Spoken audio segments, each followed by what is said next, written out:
Good. You ready for do more in the future? Trap Talk podcasts? Yes. Man. Only Trap Talk. Exclusive. Yes. Exclusive.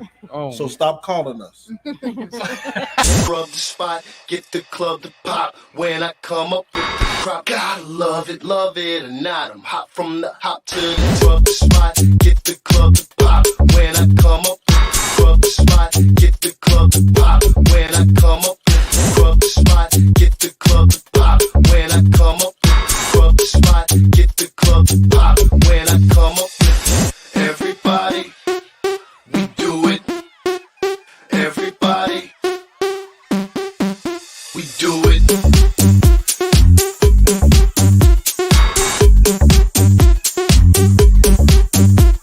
Do it.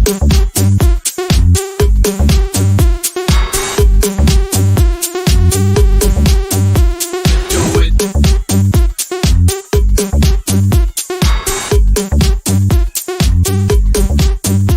Do it.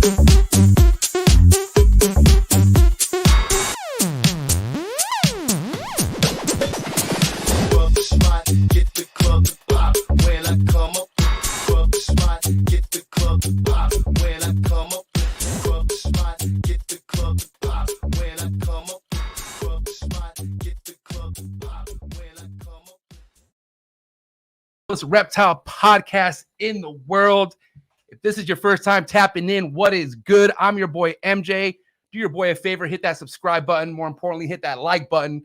Because if you hit that like button, it keeps us relevant in YouTube. This is what you got to do. I'm telling you guys right now, man. Hit that like button, drop a comment.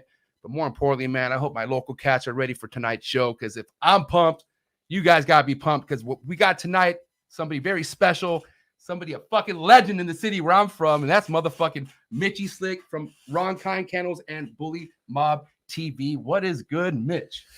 Hey, what's up, homie? Thanks for having your boy, man. Glad to be here. This is I can't believe this is happening right now, bro. I got family members that are probably watching this, tripping out.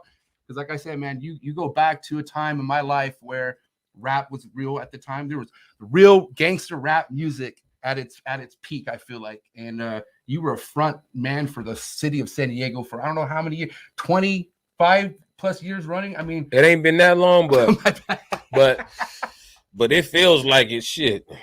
But man, at the end of the day, man, how's you been, man? How's everything going on your end, bro? I mean, before we get into things, I just want to see how life's been for Mitchy Slick, man. What's good with you, bro? Hey, man, I like to say, like, when I talk to the homies, man, I say I'm healthy, I'm alive, I'm free. You know what I mean? And that's what matters. Straight up. Because I got a lot of homies that ain't here. I got a lot of homies that ain't healthy. You know what I mean? You know what I'm saying? But just to be here, man, after all we go through doing this rap crap, you know what I'm saying? Especially being on the West Coast, I got to be grateful for that. You know what I'm saying? Everything's good. If it's one thing I admire about you, Mitch, is how you are keeping your reputation in this game for, I don't know how many years running, man. You know, I don't want to get too caught into it, but for you to hang around with all the shit that's the rap game's brought, you know, I mean, I haven't seen you do any crazy prison time. You've been able to duck out of some crazy shit, man. San Diego, bro, Logan Ave, all that shit you rapped about, that was not fake. That was real life shit, man. And I think like that's why that music was so important to me back then. But like I said, man, this is something you've been doing for quite a while.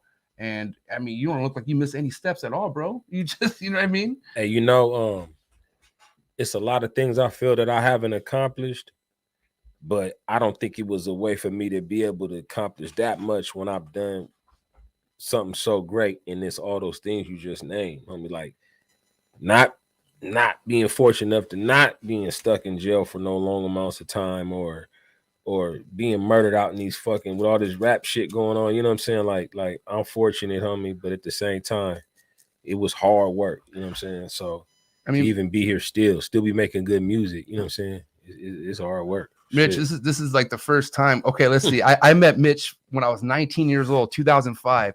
I mean, I wasn't old enough to be. It was Club Chewy's. Remember that club, Club Chewy's back in the day? Straight up. Chewy's was wild. Man, it was jam packed, sold out. I had a fake ID, got in there somehow. I had got in there right when Mitch had got off, so I made it upstairs to the VIP section.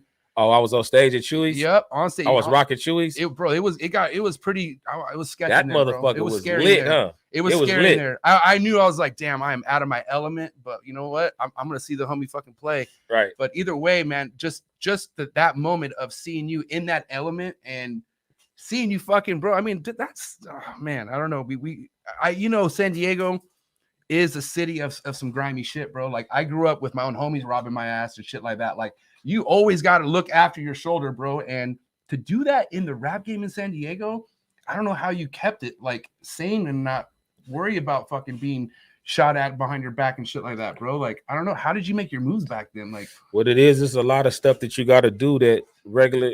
What I say regular, I'll be regular by their stature. I'm saying not in the entertainment field.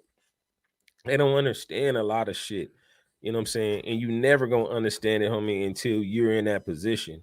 Until you know what it's like to be in a different city and to walk in a room with 400 or 500 people there, and everybody in the whole room know your name, know your daddy's name, know what kind of cars you have for the last 10 years, knows who your enemies are, knows what your favorite color is, knows what you went to jail for, knows who you get into it with, and every 500 of them motherfuckers in there, you ain't never seen them a day in your motherfucking life and don't know shit about nobody in the whole room.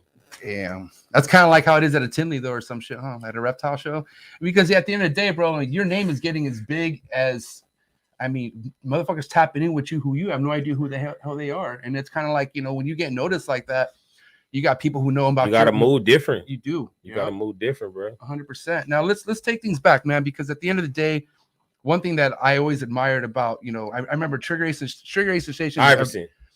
Trigger Ace Station music video. You had Pitbulls in that video. Yeah. And I've always loved Pitbulls, man. So dogs have been a part of your life for a long time. And them wasn't just dogs. Them was class. That was some bolio shit I had back then. Shout out to my girl, Miss Lincoln, my two-timer, Miss Lincoln. Man, I've been having dogs, bro. But we had dogs just to have a dope dog, not necessarily to breed a dog, you know what I'm saying, or to make money, just to have a dope dog to sit in your seat of your lowrider and shit, you know what I'm saying? Right. But now it's a different game, you know? Right. So with that being said, at what point did you look at dogs like, you know, I need to get into this on the investment side? Like, when did that start triggering in your mind and you start moving like that with, as far as the breeding side goes, like with Iverson and whatnot? My boy Reg from Bully Factory, which is my relative, you know what I'm saying, got me in early when I started seeing some of the stuff he was doing and some of the shows he was winning. And I had a little pocket named Nipsey Hussle, bro. This was like years ago. Oh. Is that Nip? Is that him? Oh, he's fucking tripping. Hey, see, it's good. Matt forgot a piece that holds the camera on his damn tripod. Hey, so I gotta get him. That's not even Iverson's fault. That's Matt's fault. I'm not even gonna blame you for that, Iverson. You're good. Hey, is he out the way? He's good. Yeah, you're good. You're good. Okay, he's making noise, but you gotta make you stop. I'm sorry, bro. I should have. Hey, bro, do me a favor. Put him in that room in there right there for me. We fucking up. Iverson, get out of here, bro. Go. You gotta go. You gotta go, bro. Come on. Come on, son. Get him. Yeah, grab him. He's a man. Look at this. Grab him and take him by the collar and take him in that room. He's fucking up shit. You can just pick him up. Yeah. Thank you. Yeah, get out of here, son. I'm sorry. You're doing too goddamn much. Hey, but they say though, having a dog is like having a kid that never grows up. Man, that's my badass little kid. And he make me money, so he get away with all that shit. He can do whatever the fuck he wants to do, bro. He has a pass. Okay, so yeah, let's talk about the, you know, as far as you getting into Frenchies, right? I mean, that line of dog, you know, which is, I mean, that's probably the most popping, I feel like right now. But it is. What drew you to it? Let's talk about how you got into that. So basically, Reg from Bully Factory is my relative, man. He just threw me a pup, bro. But it was a fucking King Kamali grandson. Rest in peace, King Kamali. Everybody know that's like fucking Hulk Hogan or some shit of bullies. You know what I'm saying? And I had a grandson of his, and then I end up getting he needed somewhere to put another girl because he was starting getting, you know, real heavy into his son's baseball and shit. Right. And then he had a little Rizzy daughter, and like these is high caliber dogs, and the dogs start winning. You know what I'm saying? I mean, I wasn't able to show the dogs. I never was really into showing dogs. We didn't show dogs. We didn't care about showing dogs. We just want to have the best dog. It was for yourself. Yeah, right. Yeah. But my peoples that had the dogs start showing the dogs and they start winning. And then everybody kind of just, it still was just about having the best dog. Right. But just over the last like 7-8 years, maybe, it seems like everybody converted because of all the money. Cats was having Frenchies back then. Shout out to my big bro, Trey Dub. Been having some real Frenchies, you know what I'm saying, for 15 years or so. But then, like, the crazy numbers, bro, that people start getting for the dogs is what really switched the game up. Start hearing about them 20s and 30s for these Frenchies. And I know that's what it was. Everybody want to get money. So everybody kind of just start going Frenchies. Now, everybody ain't Frenchies. Right. It's a lot of cats that's out here exotics. It's a lot of cats that's out here that's English Bulldogs. Different parts of the country have more of either type of dog, you know what I'm saying? But like, right now on the West Coast, Frenchies, nah, man, it's all popping. Everything popping. Like, let me ask you this though, shit. Mitch, because like in this game, in the reptile game, right? Because I'll relate a lot of stuff you do to what I do in the reptile game. Right. And a lot of people come into this game 200,000 and they expect something off it. When I mean that, like they make snakes thinking they got people ready to buy snakes off of them. But at the end of the day, who are you? You got to make a name for yourself.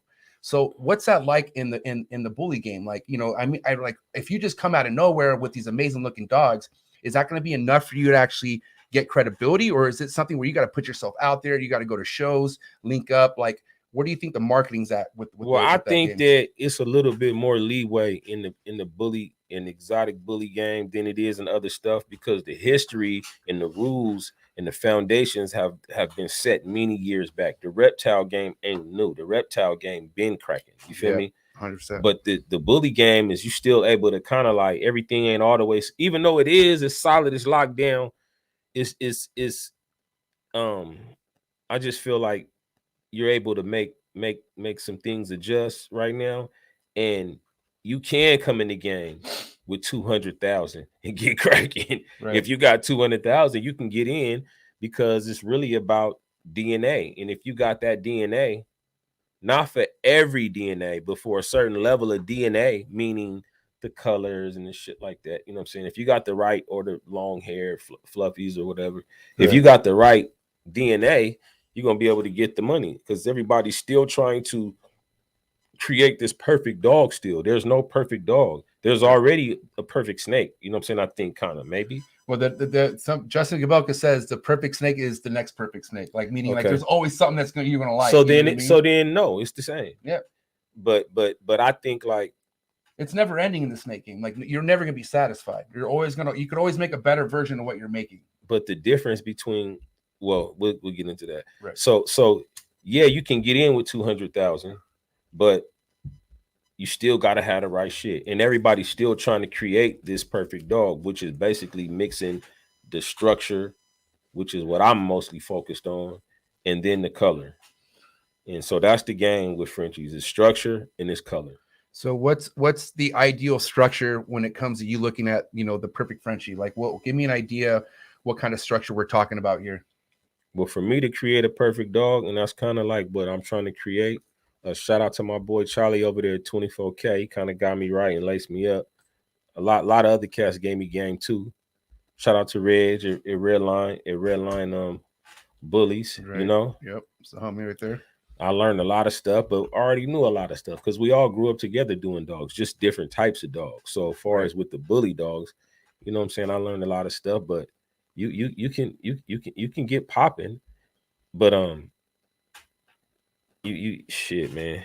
I'm straight up shot caller, bro. My favorite dog is shot caller. Right. It's a lot of dogs out there, but my favorite dog is shot caller. I said it. I don't care what nobody think about it. The little small dogs, that's cool, but I'm not really into I just like a dog that looks healthy, can move good, can breathe good, right, and doesn't have a tail, has a big ass head. Now, are these born without a tail, or do you have born without a tail? Okay. Born without a tail. Right. No tail, big head, short back, meaning, neck to butt, short back, wide chest, cub-like feet, smash face. If I can get them, then that's what I'm trying to do. And that's basically what Iverson is to me. He ain't perfect, but shit, when everybody else say they dog ain't perfect, They mean he way worse than what I'm saying when I say he ain't perfect. That motherfucker, like, bro, the first show I ever put him in, I didn't know what I was doing. He didn't know what he was doing. And we was all the way in Oklahoma. I didn't even know nobody there. I dropped him in the ring. He took third place his first time. Right. I'm walking on the wrong side and shit. I don't know what I'm doing. And then the second show I took him in, that was up in the Adelanto show, like about 2 months ago. He was up in there with like 40 dogs and took second place. You know what I'm saying? Best Frenchie over all the shit. Best Frenchie. So that ain't just me saying my dog is cool. I don't know them judges. I don't know them. They don't know me. Right. I'm not even really trying to be no handler or nothing like that. But I know I got to do certain things to get my respect in the game, and then get my dogs known. So I show him every now and then. So Mitch, I got to ask you, because if it's one thing with respect on your name is the way you fucking hustled albums out of your trunk at Straight what, up. you were 19, right? Nah, I was older. I was like 24 when we first started. You sold 30K copies out of a trunk? Oh yeah. And that was like, but that was like all, you know, that was all back then. It was a lot different, right? I mean, murder dog ads were like 2-3K, you know. So if you wanted to put yourself out there, you had to go that route. But if it's one thing I knew about you is the way you put yourself out there. Like, marketing yourself is everything, bro. And I feel like no matter where you've been at in your career, marketing is what you've been doing. Like, either if it's a strain or you're fucking, you know, you got gear or whatever the fuck you're doing, you've been marketing. So where did that game come from? How'd you learn to market like that? Like, watching others. I mean, yeah. We all first started learning really the Bay got the whole miniature ass rap game. They don't got the country rap game, but they got their own rap game up in there. So being from LA, you know, you can rely on possibly getting snatched up by a major label and somebody to put that money behind you. You know what I mean? Right. When you come from a city like San Diego, which is further away from those offices where the checks come out of, then you're going to have less chance of getting on. So we started looking and watching the hustles of the other cats, you know what I'm saying, the other places. And the Bay was independently doing their shit. Yeah. So San Diego learned they hustle from the Bay and all them first labels. Shout out to all them cats up there. Respect. Bayside and what is that? Man, there was a bunch of little labels up there in the Bay that showed us how to get it. Black Market and, you know what I'm saying, West Coast Mafia, they was always showing us, and you was in the streets with it. You know what I'm saying? Now it's the internet, but you had to be in the streets, and that's how you got popping. You had to go to another city and pull up, you know what I'm saying? And network. And network. Yeah. Yeah, get in the streets. And that's what we did when I first came out. You know what I'm saying? It was hand to hand. You know, you be in the mall making fans. You go to the mall, you hit the city, go to the mall, make fans, shake a hand. It wasn't no hide nowhere, and it wasn't no saying no dumbass shit to whoever the fuck, because you was gonna pop up in a city with your crew, right, which can't handle no whole gang, right. And so it was more respect for other cities and other. Hey, get my alarm, dude. My alarm's going. My bad. My fault. It's in my backpack. Get my keys. Just hit the unlock button. But yeah, no. I mean, let me ask you this: do you think the Bay was the first city that really put you on collaboration wise? Like, yeah, they were for sure. It's not even nothing. The first song I ever got on that came out with distribution was a song with the homies in the Bay. That was Juice. He had Bullies with Fullies up there, right? And so most definitely the first real distributed song project I ever got on was Bullies with Fullies. Yeah, okay, for sure. Now, I mean, you've already been. I mean, I remember seeing a vlog that you just come out. We're gonna drop that vlog here in just a second, but you've done some collaborations already with some Bay Area rappers who are working with dogs, right?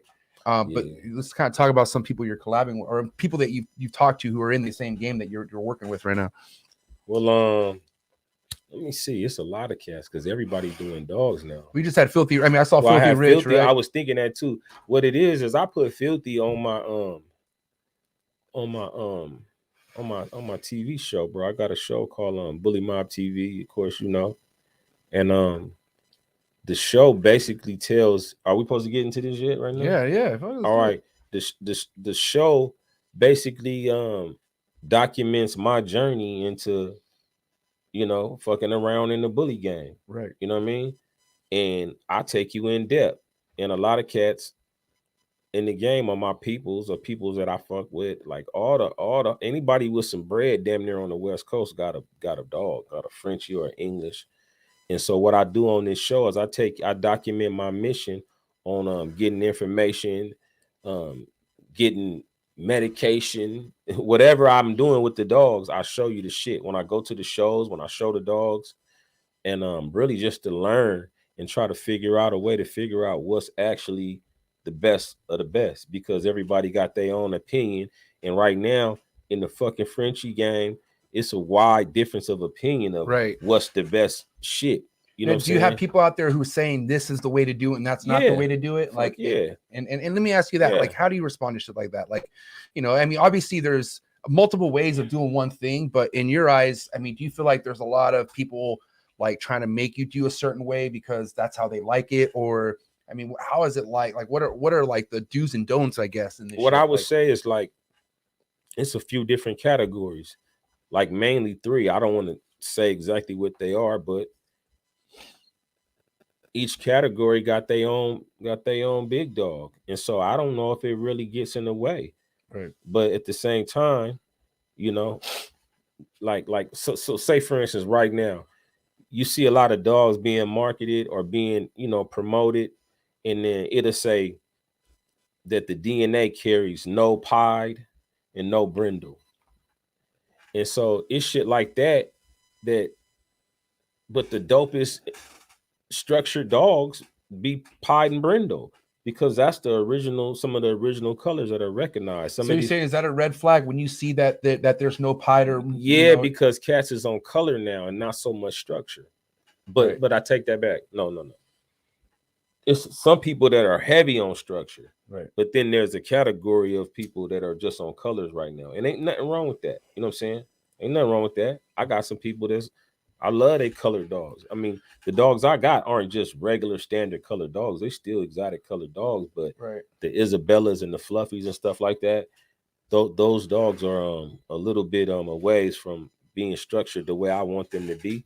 And it'll happen. It's gonna happen. You know what I'm saying? As long as they keep, you know, going at it. But I want a dog that look like fucking Mike Tyson or Bo Jackson. Right. That's what I want. I mean, because you got to think the more structure side should have more longevity for a dog versus something that has crazy color. Because in snakes, like there's certain genetics where these snakes don't look right. Like there's something wrong with them. You know what I mean? So, and people are almost like, nah, don't breed that, because if you do, there's a trait, either a wobble or some shit, right? Now, with dogs, right? Are there certain like lines you don't breed with each other because something like that could happen? Or like, I mean, I don't know. Like, can somebody who wants a crazy colored dog can go down a fucking a rabbit hole of like some unhealthy dog? You know what? You know what?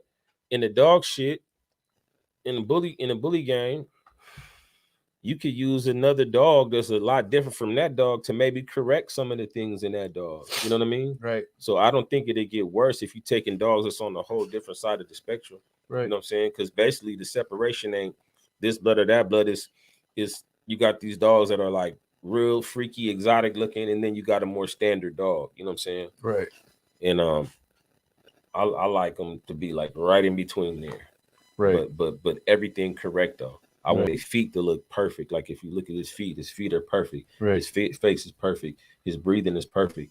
You know what I'm saying? And you can use a dog like Iverson to clean up a dog that maybe, but everybody that's like that, they want to stay over there. And everybody that's like this want to stay over here. You know what I'm saying? But I mean, it's dogs I like on both sides a lot. Right. You know what I'm saying? Who I like? I like the homie got El Chapo. The homie over there, the Frenchie man got El Chapo. El Chapo dope. That's my boy. I seen him in his first show and shit. So what cities you think right now are like cracking when it comes to dog shows? Like somewhere where you'll fly out to go tap in at? Like what are some of the big shows right now for dogs? In Texas, other than California. California got the popping and shit, but Florida's jumping too. Right. But none of them is like Cali though. Right. Okay. But Texas is getting like it though. Texas is popping. Right. Such a big state. And they got, you know, anywhere with a lot of yard and a lot of outdoor shit gonna have outdoor pets and shit. So they cracking. What's your relationship with Texas, man? You and Texas go back, right? Yeah, man. My whole family from Texas. Okay. And now were you in Texas before you came to San Diego? No, I was in San Diego first, but then I was fucking up and got sent to Texas. I went to school out there, right? I went to high school in Texas. Okay. And then I graduated from high school. I came back in San Diego and graduated. And then I fucking around and went back to college in Texas. Right. Yeah, I went to Prairie View A&M in Texas. Yeah, that's what's up. Mm-hmm. And you graduated and all that? No, hell no. No, how long were you there for? I was there for like a year and a half and got got cracked up there, bro. Yeah.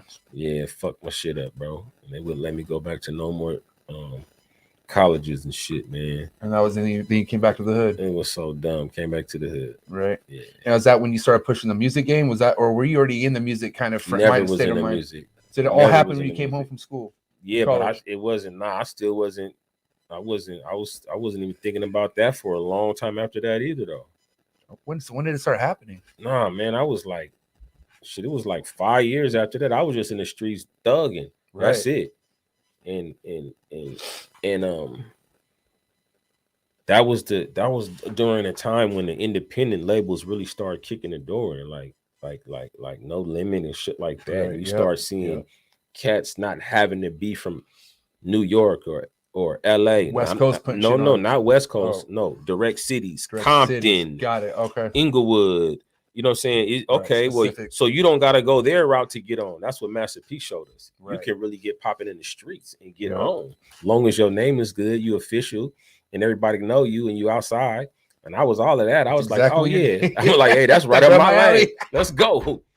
Yeah. Perfect fit. Straight up. Damn, man. What a trip. Okay, so let me ask you this, Mitch, because obviously, you know, we were talking about the moves you make being really wise when it comes to that, but you know, in the game, bro, especially in the streets, bro, you got to see that you're, you know, no respect to other homies, but you see that you're better than certain people, and meaning like, you know, get yourself out of situations that could prolong what you're trying to do. Oh, yeah. And man, you were, I mean, I don't know. I mean, I feel like with what you were doing at that time was so street respected to where I don't know where the mainstream side of it was, but it didn't matter because how big of an influence what was going on at that point in time. But eventually you did start making moves. Like eventually you stood. I remember when you fucking met, when you got put on with Exhibit, you know what I mean? Strong Arm Steady, man, with Crondon, Feel the Agony. And this is when I met Mitch. I mean, as far as music wise, and I was living in Seattle at the time. Motherfuckers knew who you were in Bellingham, Washington. We was coming up there rocking though then. Yeah, I'll never forget that shit, man. Like this goes back way shit. But I'm saying is like, at what point did you separate yourself from shit that you knew that was holding you back? And like, how did you approach stuff like that? Like, man, I didn't start separating myself from shit that was holding me back till way later, bro. I was, man, that's a whole nother fucking conversation. But the music is tricky, bro, because it's a lot of shit that, see, I don't front, you know what I'm saying? I'm not gonna act like it's all good and everything been straight. The music game is some rough shit, bro. To make it in this shit, homie, and not even to make it, shit. Once you make it, then you can, and then it's all good. It's worth it.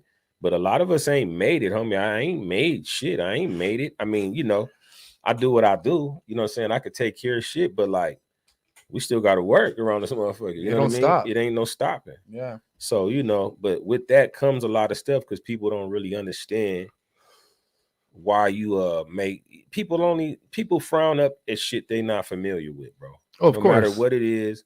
And there's no way that you can be familiar with my lifestyle and how I've been living the last 15 years and what I've been, and they don't understand the reaction. You might can do that, but when I do it, it's a whole different reaction. You know what I'm saying? Right. So, you know, it's hard just dealing with that when you're around people that don't really understand why you're doing what you're doing because they ain't in your shoes. They ain't in my shoes. And they ain't you. And they looking at it like maybe you trying to, because they don't understand that you trying to slick them or play them or, you know what I'm saying, some shit like that. And that's what the rap game brought me a lot of years, especially amongst my own peoples and shit. But just leave it unlocked, Matt. Yeah, that one. But I mean, because that always like made me curious on like, you know, as big of an influence as you were, like I'm sure you had mad people rely on you at some point. Yeah, right? Yeah, I mean, like, sure. Did you ever get stressed out about that? Like thinking like, man, I got a lot of motherfuckers relying on me to do shit with this. You know what I mean? Yeah, because a lot of homies, we was just a few years prior to that, we was in the trenches together. You had homies dying, you had homies locked up. I mean, you talked about it in all your songs. You know what I mean? So they would think that maybe, you know, the homies might see you on TV with Exhibit or the game or whatever, and to them, they Denali on 22s, you know, 2003. That shit was cracking. Hey, look, you can't lie about that. That's real life, huh? Denali on 22s. Oh man, that's no man. That was not happening. No, I you know, I'm gonna stay in something. Right. I'm gonna stay in something, but just because you got the new shit on some rims don't mean that you got enough money to feed 30 motherfuckers, bro. You know what I mean? Yep. And if you was in the trenches with 30 motherfuckers, which one of them is gonna feel like they don't deserve to be one of the not the envy. Oh, no, this is your real homie you was in the trenches with, right? And they're in jail, and they're for doing whatever y'all did. You got away, they went to jail, Right? All for the same shit or whatever the fuck. But it's 30 of them, right?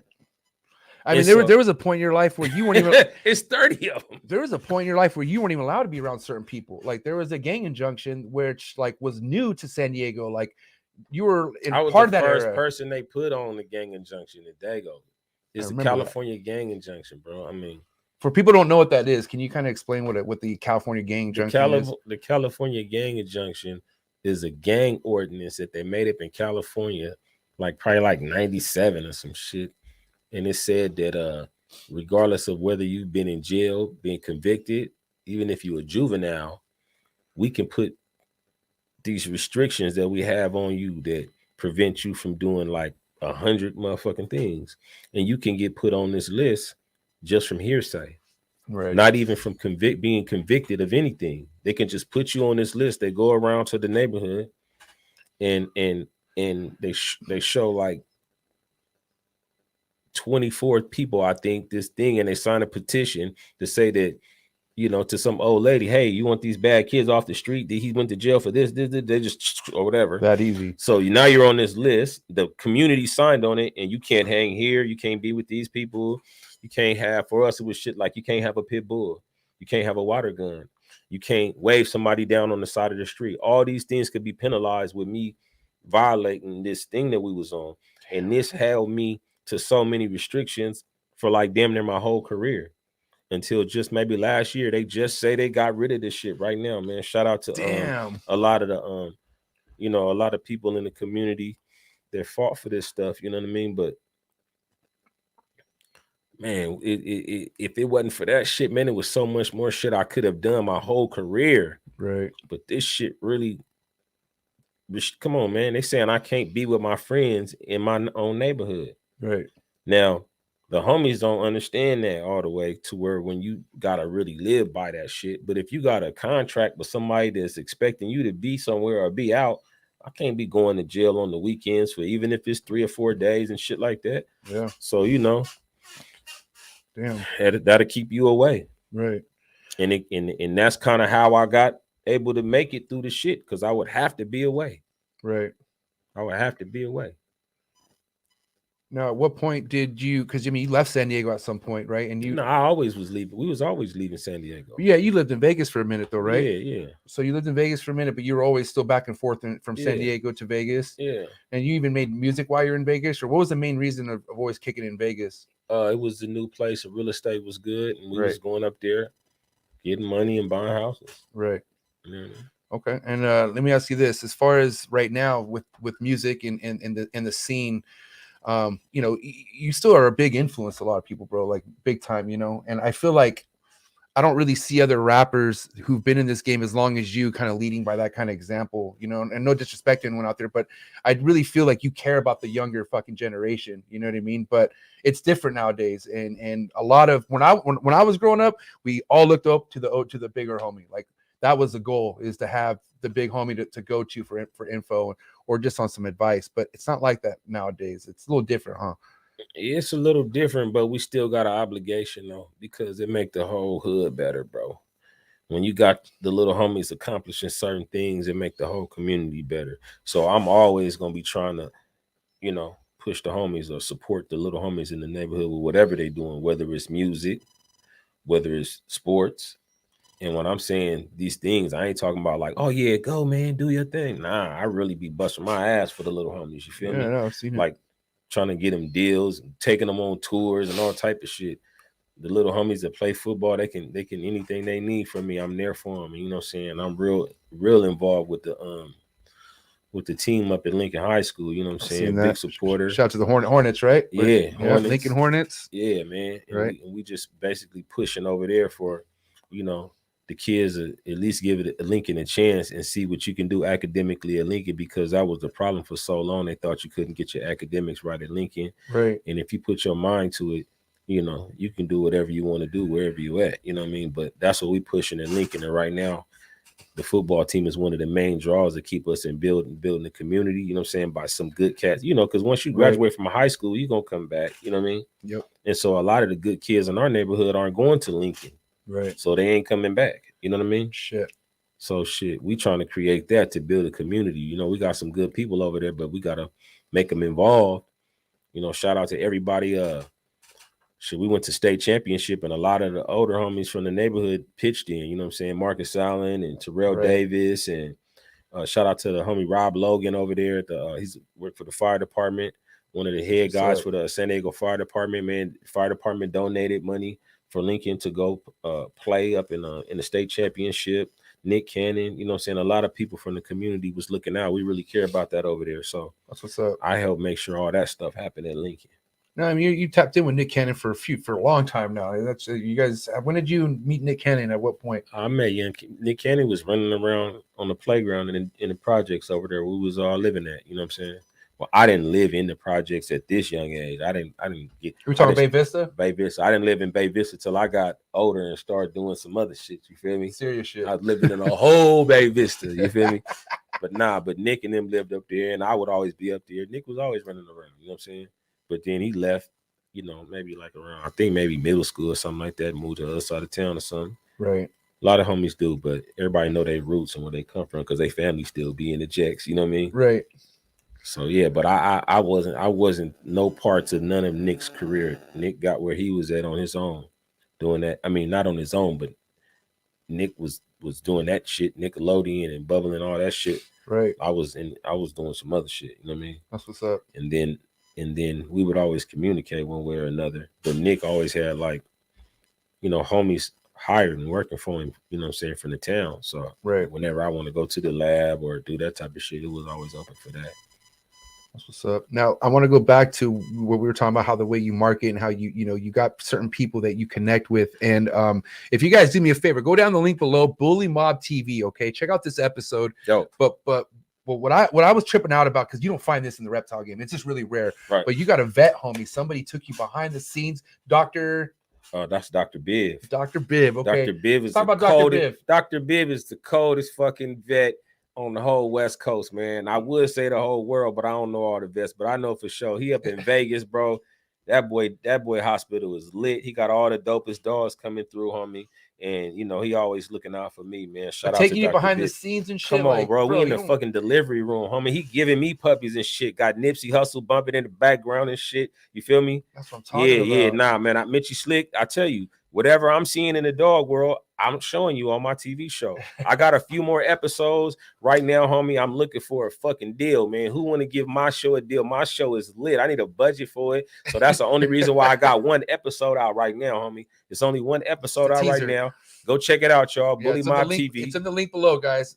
Yeah, but shit, I'm going all over the world to find the dopest Frenchies and find out, you know, all the latest information. Because I mean, I do it for fun. A lot of cats do it for money. I make some money and shit like that. But I just want to have the dopest dog, though. You feel me? Right. More than anything else. Like if I had $150 million and I wasn't even tripping off getting no money, I still would be trying to have the dopest Frenchie. You know what I'm saying? Right. I mean, not trying to not get no money because I ain't gonna never stop wanting to get no money. But if I mean off of money off of dogs, like if I didn't have time to be thinking getting money off dogs, I'm still gonna be breeding the dopest dog I could breed. 100%. Yeah.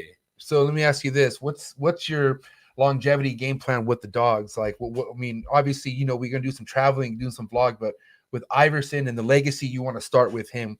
What's your 5-year game plan with the Bullies, you'd say? Well, right now, man, like I said before, shout out to my homie Charlie, man. We over there building, man. We building something. And Charlie's where's Charlie at? 24K Frenchies. Okay.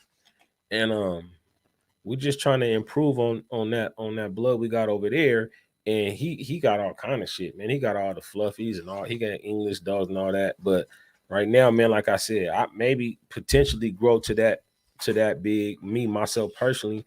But man, that's a fucking full-time job, bro.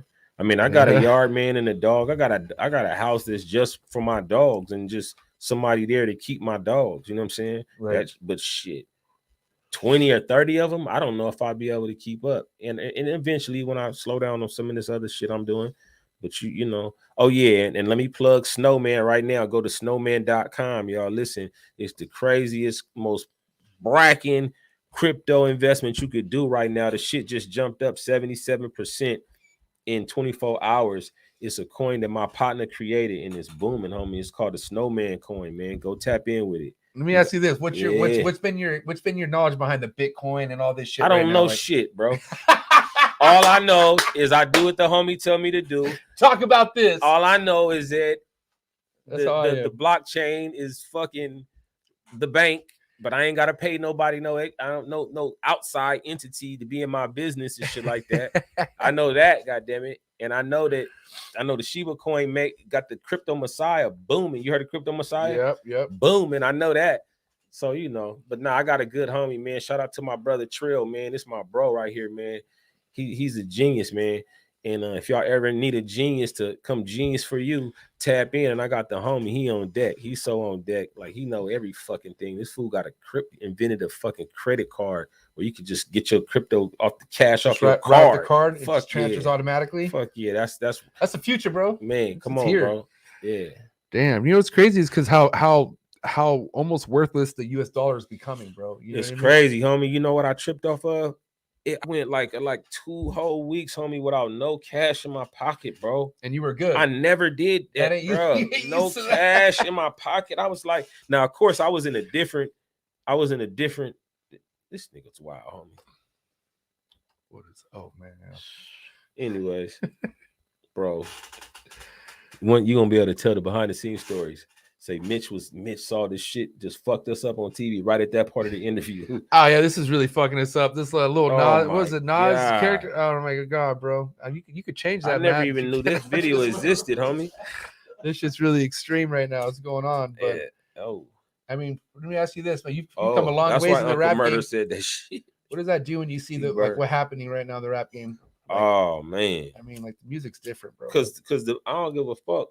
The main thing going on in the rap game right now is rappers dying.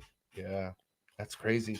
Draco the Ruler dying, man. What you think of that? That was fucked up. And you knew Slim 400 too. That was somebody you were connected with, right? Yeah, I knew both of them. And that happened pretty quick. Same month that happened, right? Something like that. 30 days apart, homie. It's a lot of shit going on in the streets of LA and San Diego and all these places. You know what I'm saying? You got rappers in San Diego dying too. You feel me? Yeah, man. So it's like, I mean, do you even see that calming down anytime soon? Because I mean, it just seems to be getting worse. Yeah, Nufo, the young homie Nufo got killed too. What it is, bro, is this, homie. No disrespect to the artistry of the music, but we just got to keep it real. The shit you had to do to be considered a dope rapper in the 90s was a little bit more complex than what you got to do right now. Right. When it comes to talent and performing. So now you have certain rappers. They're like, oh, the rappers are dying. That's because there's so many goddamn rappers. You can't just put it on like rappers. It's so many goddamn rappers. And you don't have to be super talented far as performance to be considered somebody that's popping. You might be, because there's other things included in what makes a rapper big now. It ain't just how good he rap. Those motherfuckers that was on just because they rap good. I mean, you got a couple of them, but now it'd be how well he market himself. Personality is big character. How he is online, how you know how to run it up on social media. These things make you a bigger rapper, not just the music. You know what I mean? What's the conspiracy behind the bigger rapper is the one who more likely sells his soul or some shit like that? Like, you know what I mean? Like, there's a certain point of like politics you break through where you almost cut yourself short by not just staying independent. Well, I can't speak on that, bro, because I've heard about some shit that I ain't never experienced in the rap game. You feel me? Like some next level, like weirdo shit that homies told me that came their way and they shot down to where that I can't even say it ain't no conspiracy. But I can say Right. that when it comes to selling your soul to the devil, you know, if you're doing anything,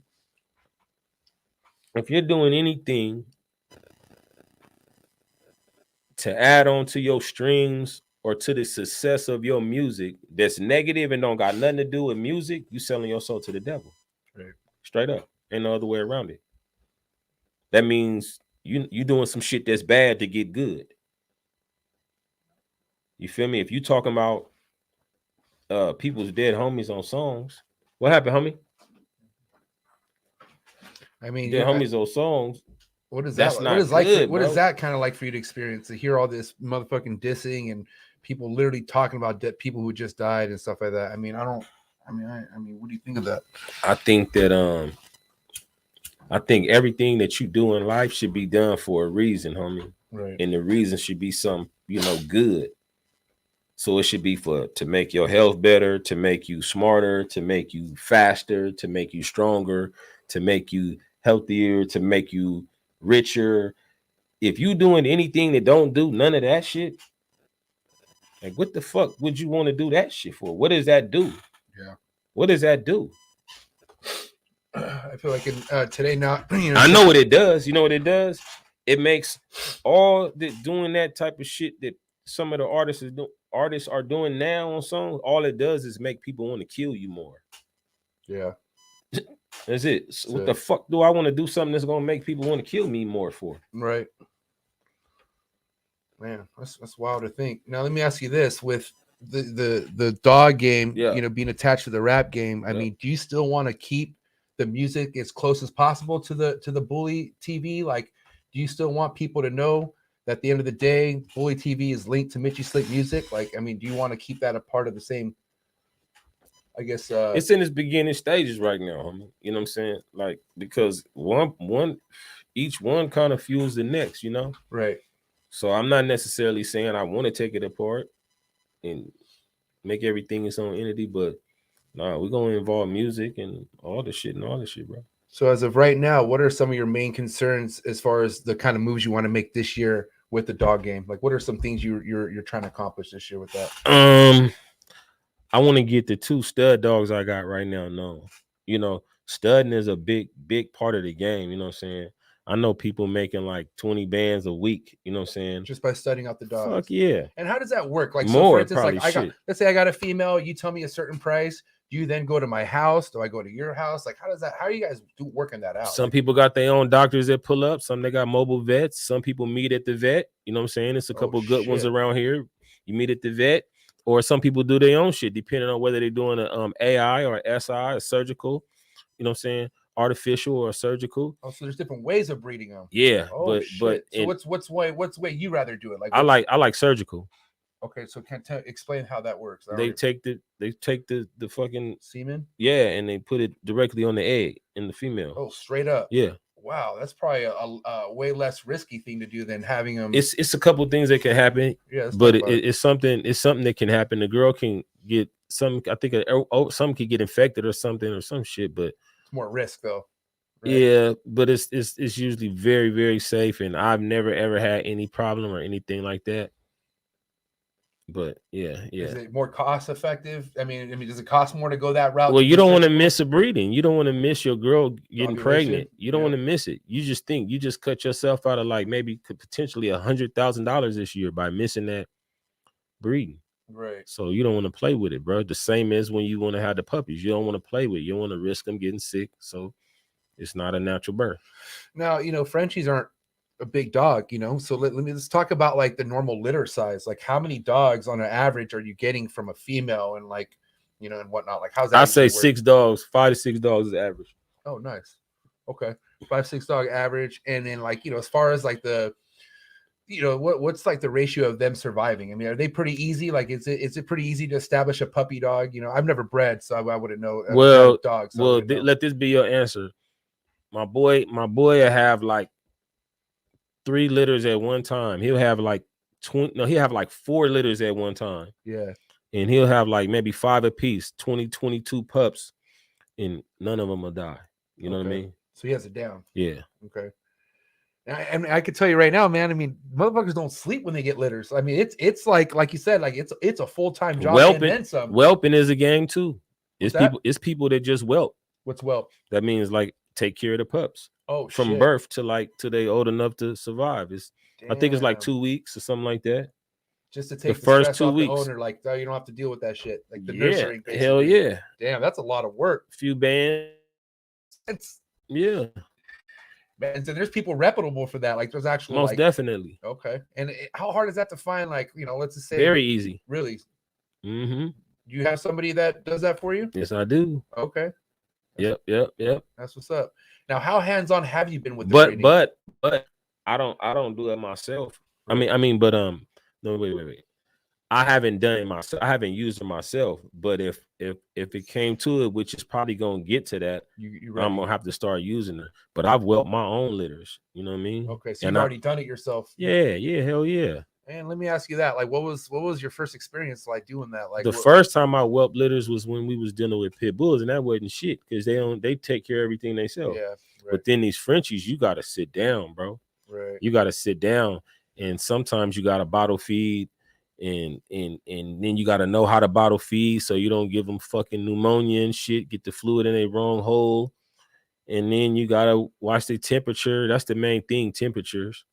And I'm not even no master whelper, but I when I dial in, I sit down and I go to my little notes and shit, and I could do it. Now, let me ask you this. Like I've my sister, shout out to my little sister Lauren, but she's bred pit bulls and she's had a lot of situations where the moms like almost attack the puppies or like snap. Does that happen with Frenchies? That's when you usually when you have a young mom, that's the reason why you skip the first ovulation or whatever. Yeah, you skip it on the first one. You wait till the girl matures. She's still a puppy herself. Her shit come in like 6 or 7 months. She's still a fucking puppy. You know what I mean? And so then you let it go to the second one, and then you hit it. Bang. So theoretically, like when it comes to breeding a female, what's the ideal age on a female that you want to breed? It's just her second period. You know what I'm saying? So when does that? So she'll usually be like maybe like probably like 14, about 15 months. Okay. The first one coming like supposed to come at 6 months, but sometimes it'll take a year. Might be 2 years. And the male could be as young as what? Well, legally 8 months. So you don't even mess with it. Ain't no rush. You know what I'm saying? 8 months, but. So like if you got a DNA dog, the dog will be ready at that time because people already know what's in that dog and what they're looking for. But if you got a structured dog, it might take a while for you to start breeding that dog because it still ain't turned into what he's going to turn into, because it's not just a color that people are going to be wanting this dog for. They're going to be wanting this dog for structure. You feel me? Right. So he ain't even going to show his full potential till like 2 years old. You know what I mean? Or he'll start showing some stuff usually at, 12 months or 13 months or whatever. But like Iverson is a lilac and tan dog. I got another chocolate and tan. Chocolate tri. And these boys, they maturing late. But when the shot caller blood mature, then you got something on your hands. Now let me ask you this. I mean, I don't think you would just let anyone. I mean, obviously money matters, but like, and you're not going to just let anyone stud out with Iverson, right? Like, does it matter who he goes to in your eyes, or at the same time, does it not? I mean, I would like to be very particular about it, but most of the people that reach out to me that's spending the type of money that I want for Iverson stud feed, they ain't got no bullshit dogs, really. You know what I mean? Yeah, they own it. Yeah, okay. They got good dogs. Yeah. But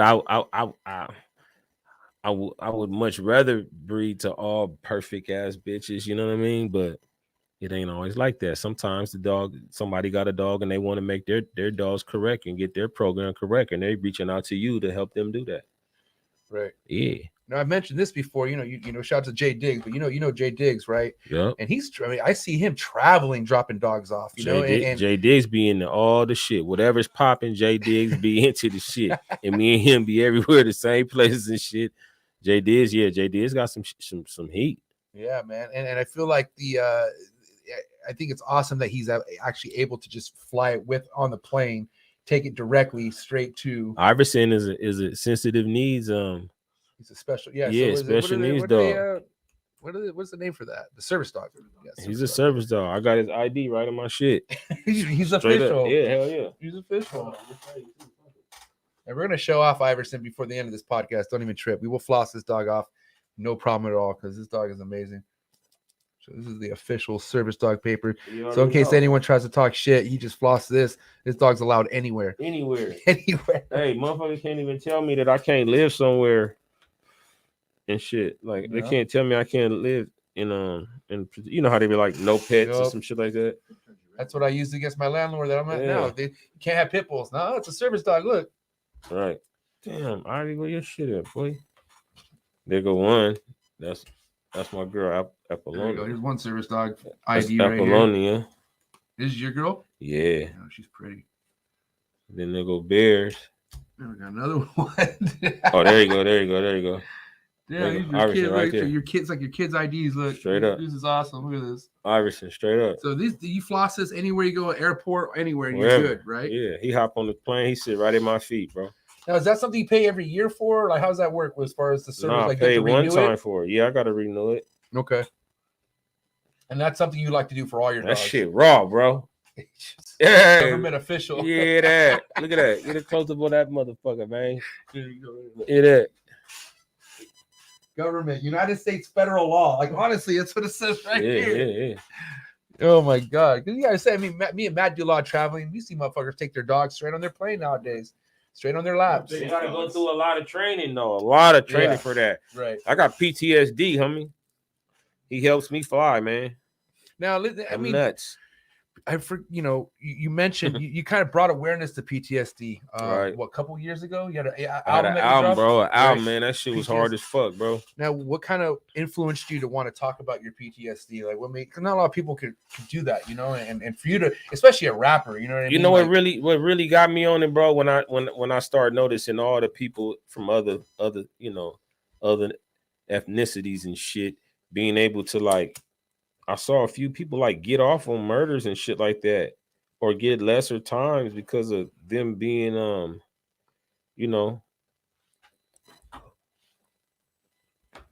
certified PTSD victims or whatever the fuck. Right. And I was like, shit, every motherfucker that grew up on my street got PTSD. Right. If that's the case, I really got it. what?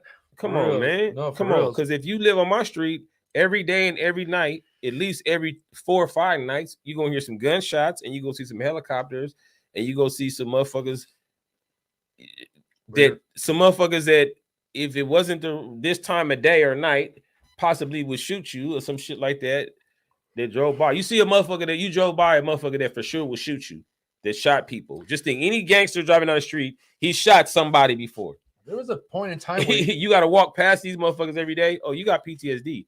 I mean, man, there was a point in time where all the motherfuckers were at war with the police, right? As far as motherfucking certain police weren't even driving through Bay Vista and shit like that. Like, it was like fucking no man's land for them. Well, I damn near dropped my joint on that one. Yeah. Those were tree of times, homie. And luckily that we didn't live through them. It's just a fucked up thing that our neighborhood is known for, something that happened over there. And Right. it's something I want to fucking forget about, because that shit really fucked us up for so long. But we ain't gonna talk about that shit. No, I feel you. Don't even trip. Now let me ask you this, man. You got your own weed strain, right? Now this ain't Triggeration Station right here, but when did you like dip into the weed game? I'm just so curious because obviously San Diego got. You know what happened, bro? I was in the Bay. I just got into some fucking trouble with the Bay, bro. So fucking bitch lied on me, homie. Fucked me up. Bro, for real, it's true. Damn. And they took all my shit, house, car, everything went because of this shit. And I just came to San Diego and was just back in Dago again, bro. Right. And I went to the weed store one day. I bet this young white boy up in there would just show me hella love, homie, hella love. Said, oh, slick up a fan, homie, this, that, the other. Come to the shop. I went to a shop and I was like, wait a minute, this motherfucker got the best weed that I could see in Dago. You know, like this motherfucker got some fire. That's what's And up. he was just like, Slick, fuck with me. So I started fucking with him. Next thing you know, man, I started going every week. Then it turned into every other day. And then before you know it, homie, I had been sitting with this motherfucker every day for like 6 years, homie, just because I was off the streets, not fucking up. Right. Just making music. Doing it right. And the homie just laced me on the whole game. You know what I'm saying? On the time I was with him at his dispensary, he laced me on the game. And I know shit about weed. Motherfuckers would never imagine I know. You're like connoisseur on that shit. Yeah, without even trying to be, because all I'm trying to do is do what I do. But I done been in the fucking grow for 6 years straight now. You know what I'm saying? And the homie dedicated the strain to me, was working on it and came up with the shit. And it's the fucking best OG I ever smoked in my motherfucking life. And people really say this shit. They really say this. They say this. Right. And nobody else, no one, I ain't heard nobody, you know, because when you say shit like that, Oh, like, oh, whatever, man. Bro, homie. Okay, listen. I'm talking shit. Go ahead. No, I'm gonna say, let's get this out of the way, Mitch, because you've been a lot. You've been in a lot of places. Yeah. But what's one static I get back all the fucking time, and you can agree with this too. But I try to say nobody gets better Mexican food than San Diego, and motherfuckers try to clap back and say, "No, Arizona got way better." Motherfucker, you don't got 24-hour taco shops, motherfucker. No, they don't know. They don't know. They They don't even know. But that's the worst. That they know that all the shit we got in San Diego, nobody can't even come close to. I'm telling you, there you go. So that ain't even. They couldn't even understand how the difference is. Like, y'all don't even got the same color cheese, homie. Y'all don't even use the same color. Y'all got fucking white cheese on that shit right there, bro. What you talking about, bro? No, bro. Where's the yellow cheese, bro? Right. Yeah. So yeah. But I know that's like. I know what you're coming from when it comes to that, bro. You know, that in football, that's what we got. Yeah, for sure. You play Pop Warner, right? Yeah. Play Pop Warner. I play high school in Texas under the Friday Night Lights, and I played. Really? Hell yeah. What position were you? I played quarterback, homie. You're a quarterback? You got an arm? Fuck no. I just was smart and shit, and I could do all the other shit. And then I decent arm.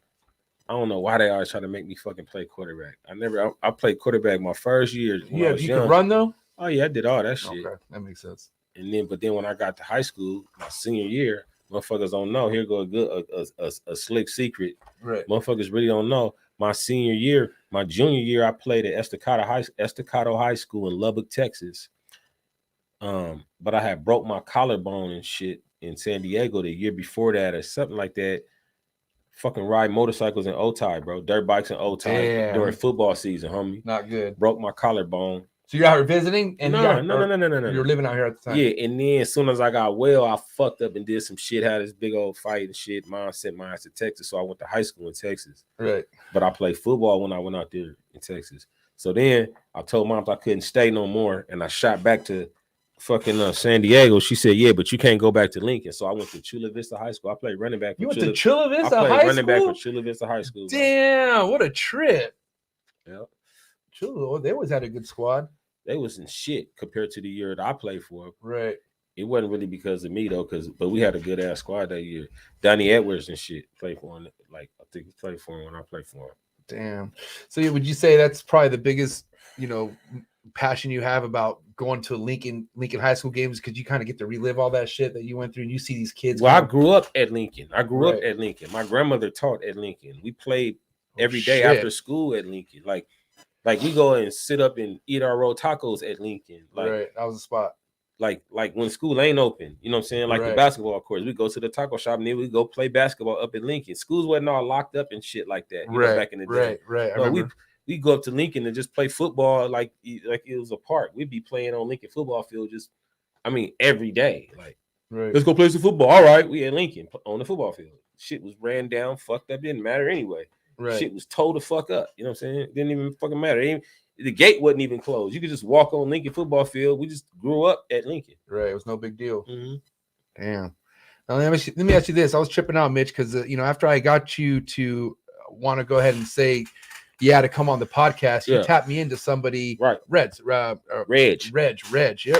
Red Line Bullies, right? Yeah. Red Line Bullies, Red Line Reptiles. And what's crazy is, he is heavy in the game, man. He's been involved with reptiles for a long time, and this is somebody you grew up with, right? Straight up, my little bro, man. Now, Reg, that boy been having snakes since he was fucking probably, I can't even remember, 5, 6, 7 years old or some shit like that. You know what I'm saying? Lizards, snakes, all that shit. But we was boys where we grew up. We all did that shit. BB guns, rock fights, you know what I'm saying? BMX bikes, you know what I'm saying? yeah.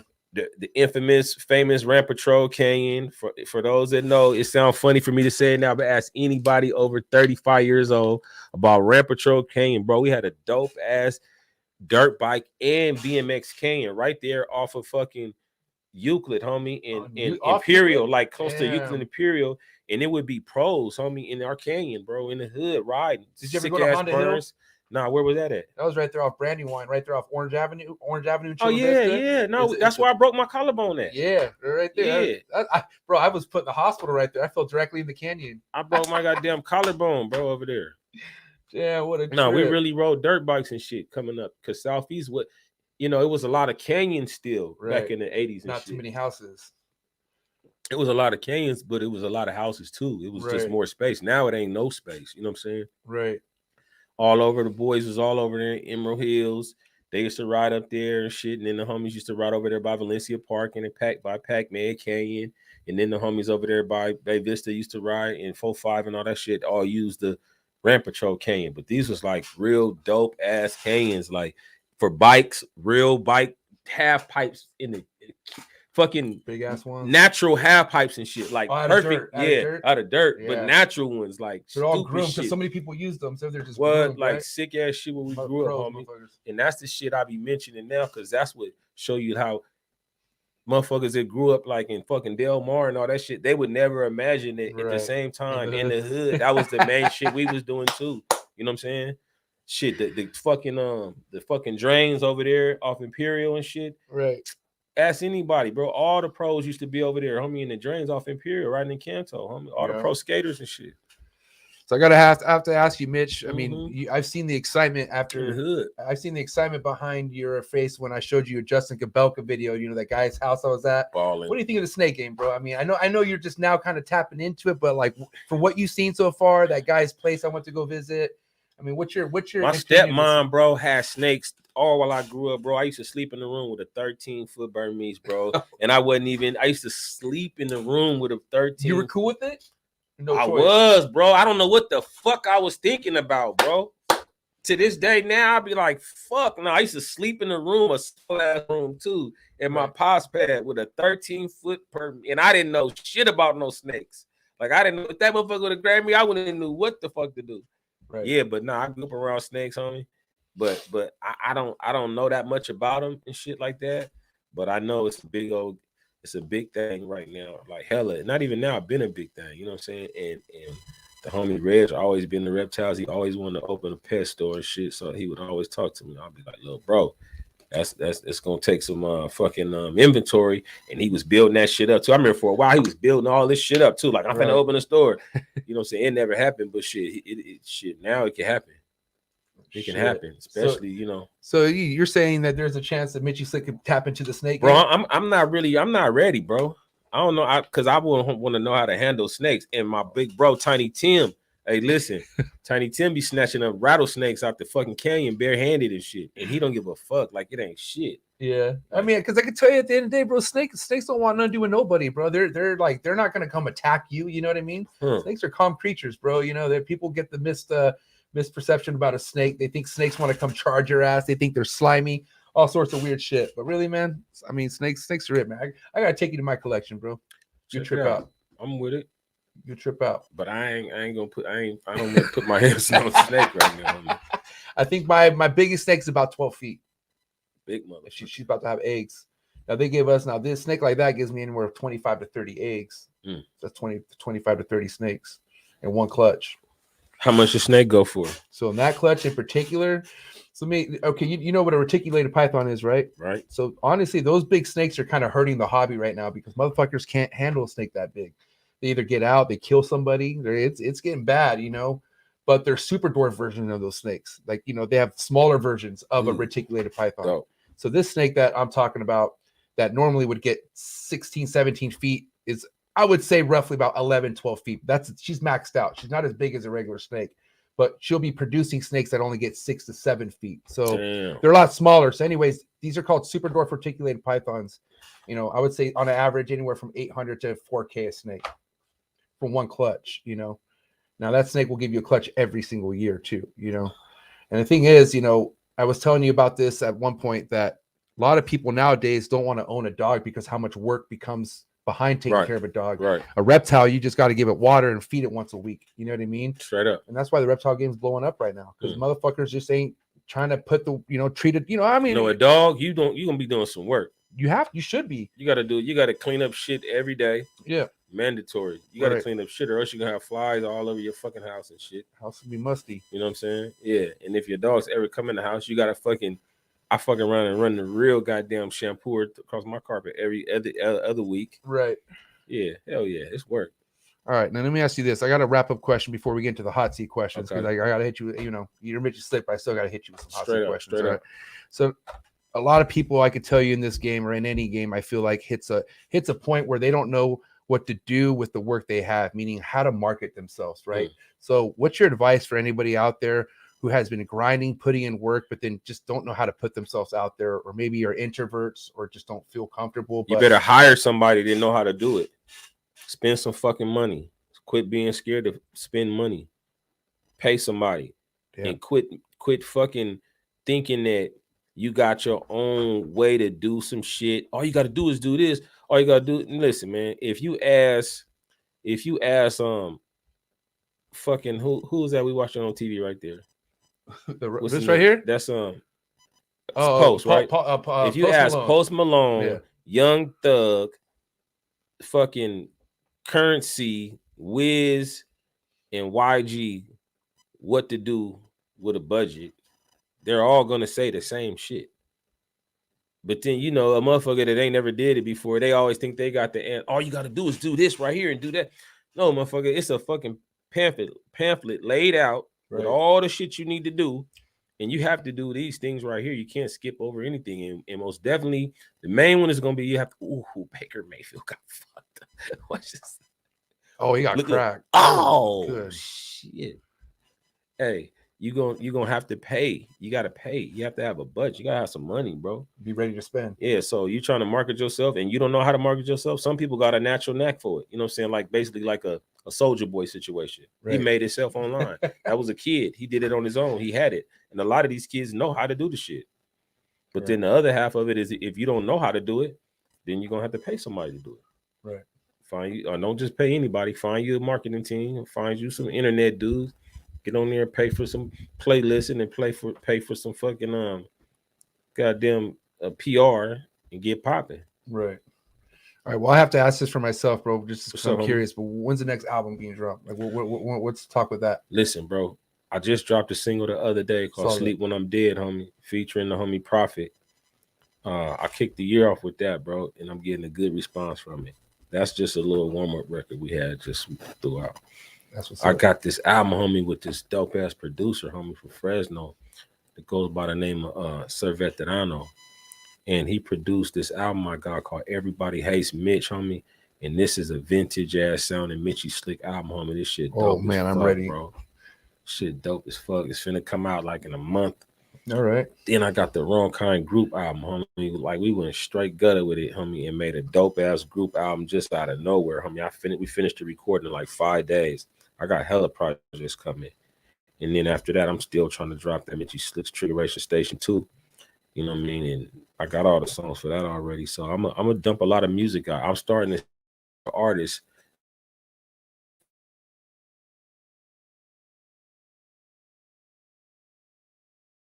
Companies that was pushing the younger artists. Like shout out to the homie Planet Asia, man. He over there working with TK and them over there at R Baron, TK and Picasso at R Baron. So like, you know, I don't know what's going on, but I know I'm still making dope shit. So I'm gonna keep putting out records, you know what I mean? Facts. Yeah. Damn, man. Well, this has been an amazing podcast, Mitch. Remember, we're gonna get through these hot seat questions. All right. And then we'll keep smoking after this. You know what I mean? All right. So we got hot seat questions from my man Mitchy Slick, Ron Kind Kennels. Mitch, do me a favor, bro. I don't need an explanation. Just pump these answers out. You feel All me? All right. Now these will kind of be related to reptiles, so you may not know some things. You might be like, "What does that mean?" And I can explain if that's the case. But I think you're gonna be all right. But all right, here we go. We got hot seat questions for Mitchy Slick coming in hot. Here we go. You ready? Coming in hot. So if it came to feeding a rat to a snake, would it be a pre-killed rat or a live rat? Live rat. Okay. If it came to a snake being born out of an egg and it wasn't hatching out, would you cut the egg or would you not cut the egg? I wouldn't cut the egg. Okay. I don't know. I ain't gonna fuck with it. I ain't gonna touch that motherfucker. I'm gonna let it do what it do. All right. Respect. Animals being imported, good thing or bad thing?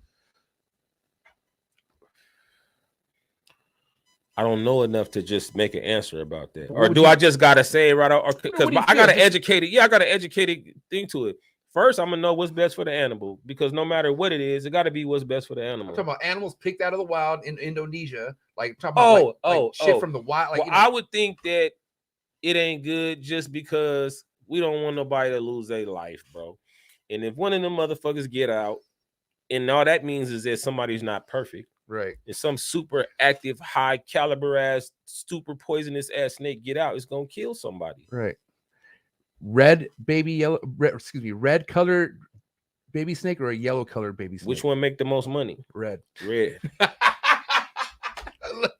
all up. right. Baseball or football? Football. I'm from Heisman, California, the best fucking running backs in the entire world. Favorite football team? Lincoln Hornets. All right, respect. Big flexor or no flexor? Bigger is better. Steak or fish? If we being healthy, we stay in fish, but just a good ass steak, bro. Oh man. Alcohol or no alcohol? Alcohol. All right. Favorite alcohol? 1942. Ooh, Don Julio, right? Right now. Eminem or Machine Gun Kelly? Eminem. All right. West Coast rap or East Coast rap? West Coast. Man. Favorite West Coast rapper? Mitchy Slick. Woo! All right. For real though. For real though. No, I respect. No, I hear that. No, I don't know. And then, okay, other than Mitchy Slick, favorite West Coast rapper? Yeah. Do I got to answer fast? You got. I mean, that's part of the reason why I said Mitchy Slick, because I know for sure that's a real fucking question right there. Homie. There you go. And that's a real answer. A real question. Favorite West Coast rapper? It depends on, like, that's a situational thing. Let me ask you this: Who influenced Mitchy Slick from the get go? Like, who was a rapper to even made you want to even fucking MC8? Say that again. MC8. MC8. Respect. Yeah, because they felt like MC8 was talking about the shit that I was doing. It was like some regular hood gangbanging shit. He does dope selling, crack dealing, drive-by shooting type shit at the time. And then we start hearing niggas like Sebo. We knew Sebo was a regular homie. So that influenced you to like be like, oh, if Sebo could do it, I could get to it. You feel me? The homie was just in jail with him or some shit like that. You know what I'm saying? Right. Like that. Yeah. All right. And then E42. Favorite weed strand? Trigger Racial Stay shit by J.R. Bud, man, homie. I'm telling you. But then other than that, I'm probably gonna say Smarties. Okay. By the homie Kush for breakfast. Right on. Sativa or indica? Indica. All right. Little word association. First thing to come to mind. Raw. The dog food. Raw dog food. Okay. Cocoa. The color and the DNA of Iverson. Iverson is two times cocoa. Two cocoa. Yeah. 2 copies of cocoa. Milk. I think of fucking the kind of milk we drinking right now. Not regular cow milk, almond milk. Almond milk. All right, cool. Instagram trolls. Everybody, all this rap shit got going on. That's what they doing, trolling each other. Coming behind, everybody's doing this shit now. All right. What do you think the biggest platform you should be fucking with right now? Me? Yeah. Big, or in general, what do you think? What's the biggest platform somebody should be fucking with? Instagram, YouTube, TikTok. I say Instagram. There it is. But if you young, I guess maybe, and you trying to like do little dancing shit then maybe you should be on TikTok. You know what I'm saying? If you're just trying to do little dancing clips and shit like that. You ever gonna get TikTok, Mitch? I got a TikTok. I don't know how to work the motherfucker. I don't know what to do with it, but I want to learn because you know, I heard my music be on there a little bit and shit. You know what I mean? Yeah, Mitch, you slick me everywhere, literally Straight up. everywhere. Mitch, hey, bro, this has probably been one of the most awesomest podcasts love, I've ever homie. had, bro. Listen, I know Man, you be having ballers on your show, bro. Cut it out, man. That one fool, what's his name? Justin Gabelka. He is going so dumb. This boy has a real factory at the pad, homie. Like a real reptile factory at the pad on acreages. Yep. On acreages. Lots of it. Right. But what do you got to say to all your supporters out there, man? Everyone who's been fucking with you, everyone who still fucking looks up to you to this day, like myself. What do you got to say to all your supporters out there, bro? Man, all I'm gonna say, man, is I remember when I didn't even know if somebody would like my fucking songs, homie. You know what I mean? Like I was damn near ashamed to let motherfuckers hear my music for what they might think. Right. So to have somebody say they my supporter because of some music, homie, I just want them to know how much I fuck with that, how much I appreciate that.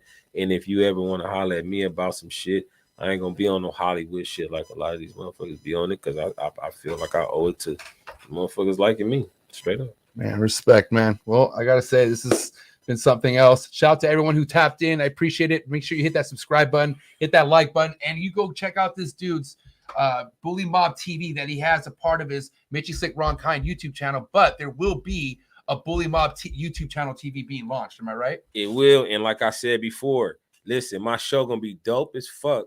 So anybody want to get some money with me, tap in, man. I'm looking for one of these networks to get me on, man.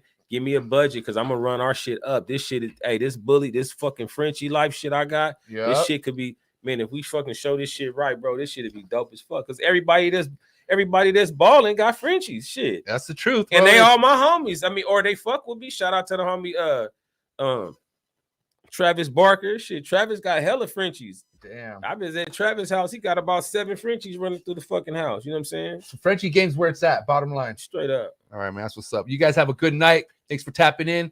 We out. Yeah, that.